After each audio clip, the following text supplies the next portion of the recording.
على رسول الله وعلى آله وصحبه أجمعين أما بعد أعوذ بالله من الشيطان الرجيم بسم الله الرحمن الرحيم رب اشرح لي صدري ويسر لي أمري واحلل عقدة من لساني يفقهوا قولي এরশাদ হচ্ছে আল্লাহ বলেন ইকরা বিসমি রাব্বিকাল্লাযী খালাক।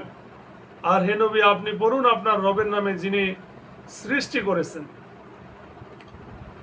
তো এটাই সর্বপ্রথম ওহী যা আল্লাহ রাসূল সাল্লাল্লাহু আলাইহি সাল্লামের উপর ওই সময় অবতীর্ণ হয় যখন তিনি হেরা গুহায় আল্লাহর ইবাদতে মগ্ন ছিলেন। ফেরেশতা জিবরাইল তার নিকট এসে বললেন, পড়ো, আপনি পড়ুন। তিনি বললেন, আমি তো পড়তে জানি না। ফেরেশতা তাকে জড়িয়ে ধরে শক্তভাবে চেপে ধরলেন এবং বললেন, পড়ুন। তিনি পুনর্বার একই উত্তর দিলেন। এভাবে ফেরেশতা তৃতীয়বার এভাবে জড়িয়ে ধরলেন। সম্মানিত সুধী, বলা হয়েছে খলাকল ইনসানা মিন আলাক। আর এই আয়াতের সমস্ত সৃষ্টির মধ্যে বিশেষ করে মানুষের জন্মের কথা উল্লেখ করা হয়েছে যাতে মানুষের মর্যাদা স্পষ্ট। ইকরা ওয়া রাব্বুকাল আকরাম, পড়ুন আর আপনার রব মহিমান্বিত। এই বাক্যটি তাকিদের জন্য ব্যবহার করা হয়েছে।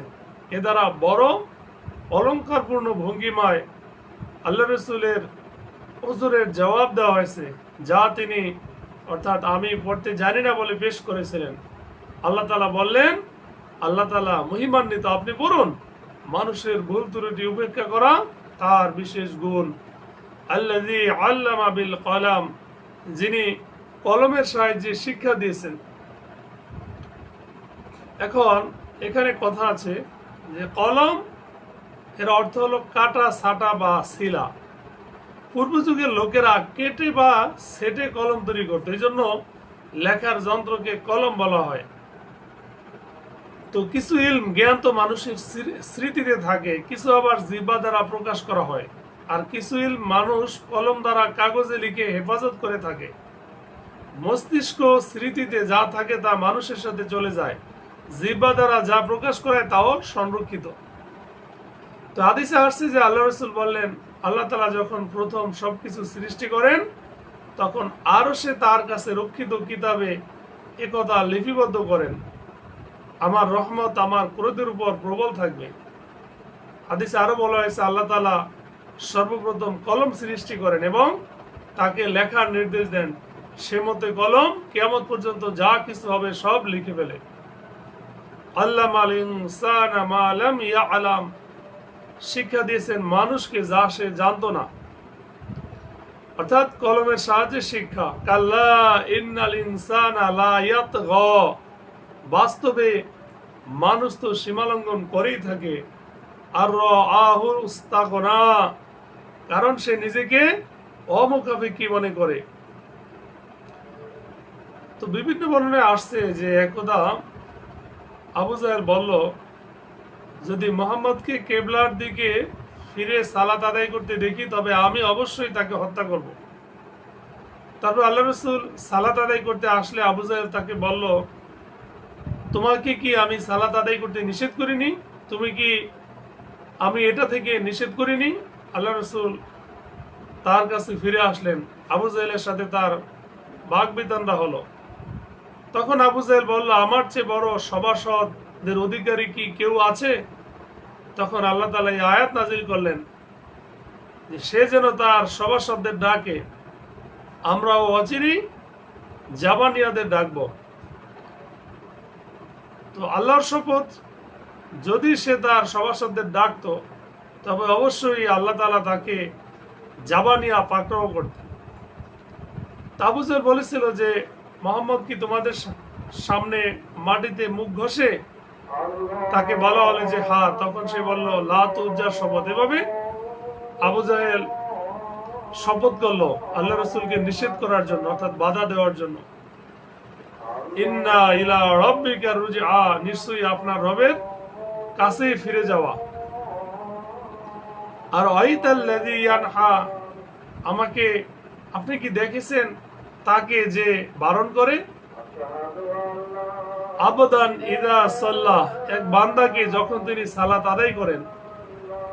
তো আল্লাহ রাসূলকে বোঝানো হয়েছে যে আল্লাহ রাসূল সাল্লাল্লাহু আলাইহি সাল্লাম যে সালাতরত অবস্থায়, অর্থাৎ আবু জাহেল সরাসরি আল্লাহ রাসূলকে নিষেধ করেছেন যে আপনাকে আমি নিষেধ করিনি সালাত আদায় করতে। আরাইতা ইন কানা আলাল হুদা, আমাকে বলুন যদি তিনি হেদায়েতের উপর থাকেন, অর্থাৎ যাকে নামাজ পড়াতে বাধা দেওয়া হচ্ছে সে হেদায়েতপ্রাপ্ত। আর আমার তাকওয়া, অথবা তাকওয়ার নির্দেশ দেয়। তো ইখলাস, তাওহীদ এবং নেক আমলের শিক্ষা দেয় যাতে মানুষ জাহান্নাম থেকে পরিত্রাণ পেতে পারে। তাহলে এই নামাজ পড়া বা তাকওয়া বা আল্লাহ ভীতির নির্দেশ দেওয়ার কাজ কি এমন আচরণ যার বিরোধিতা করা হবে এবং তার জন্য হুমকি ও ধমকি দেওয়া হবে? আরো আপনি কি লক্ষ্য করেছেন কি যদি সে মিথ্যা মনে করে ও মুখ ফিরিয়ে নেয়? অর্থাৎ আবু জাহেল আল্লাহর পয়গম্বরকে মিথ্যা ভাবে এবং ঈমান থেকে মুখ ফিরিয়ে নেয়। আলাম ইয়ালাম বিআন্নাল্লাহা ইয়ারা, সে কি জানে না যে নিশ্চয়ই আল্লাহ তাআলা দেখেন? এখানে আশ্চর্যবোধক এবং তিরস্কার সূচক প্রশ্ন করা হয়েছে যে সে কি জানে না আল্লাহ তাআলা দেখছেন, তার এই কাজকর্মের প্রতিদান দেবেন, তবুও সে অবাধ্যতা করছে ও সৎ কাজে বাধা প্রদান করছে। আবু জাহেলকে উদ্দেশ্য করে এই আয়াত। কাল্লা লাইল্লাম ইয়ানতাহি লানাসফাম বিন্নাসিয়া, আল্লাহ বলেন কখনো নয়, যদি সে বিরত না হয় তবে আমি তাকে কপালের সম্মুখ ভাগের চুল ধরে টেনে ইসরে নিয়ে যাব।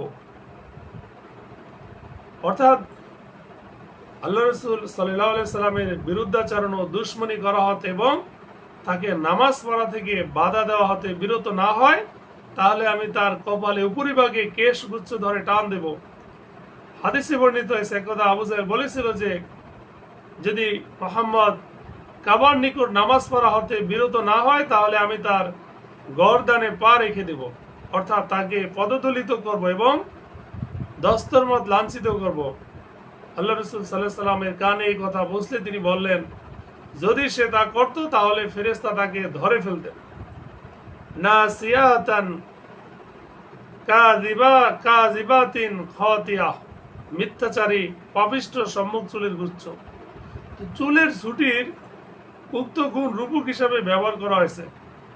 আসলে এই গুণ ওই চুলের ঝুটিওয়ালার যে মিথ্যাবাদী নিজের কথায় ও পাপাচারিক নিজের কর্মে। আল্লাহ বলেন অতএব সে তার পরিষদ বর্গকে আহ্বান করুক। সানাদউজ জাবানিয়া, শীঘ্রই আমরা ডেকে আনবো জাবানিয়াদের।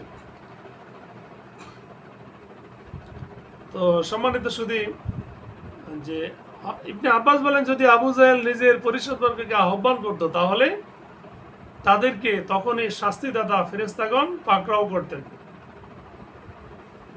মুসলিম শরীফের বর্ণনা এভাবে রয়েছে যে সে অগ্রসর হয়ে তার গর্দানে পা রাখার মনস্থিত করল।